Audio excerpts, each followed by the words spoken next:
Iraq will, for the first time in a generation, be free.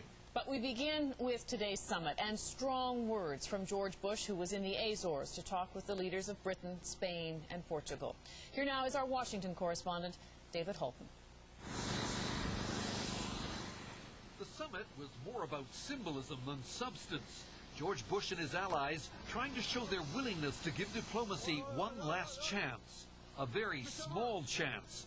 The four leaders said they'll only give the UN one more day to pass a war resolution. We concluded that tomorrow is a moment of truth for the world. That sounded very much like an ultimatum to the countries on the Security Council. And now they must demonstrate that commitment to peace and security in the only effective way, by supporting the immediate and unconditional disarmament of Saddam Hussein. British Prime Minister Tony Blair echoed the challenge. Now is the moment when we decide whether we meant it, and it was his final opportunity to disarm, or face serious consequences, or whether alternatively we're simply going to drag out the diplomatic process forever. The leaders seem to acknowledge that it's a near impossibility for the Security Council to agree on a resolution and vote on it in the next 24 hours. As a result, the Council could lose all credibility, said Spanish Prime Minister José María Aznar. The Security Council cannot, 1 year after the other, wait for its resolutions to be implemented. Would be the best way to do away with it altogether.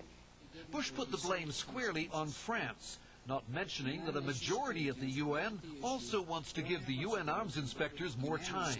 It's an old Texas expression, show your cards when you're playing poker. France showed their cards. I believe that Europe and America should stand together on the big issues of the day.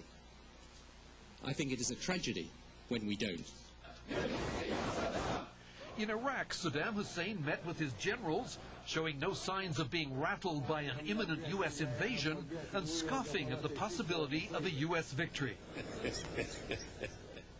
Then he pledged that Iraq will strike American targets everywhere if it's attacked.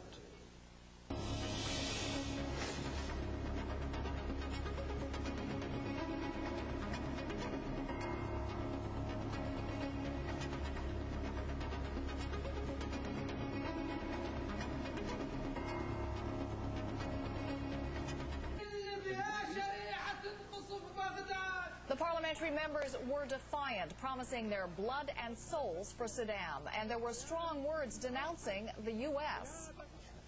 They have committed a grave mistake, and it is a crime. It is a mistake because their people will suffer, and it is a crime and a position against all principles of the international law. Hamadi also said Iraq's people were ready to defend themselves.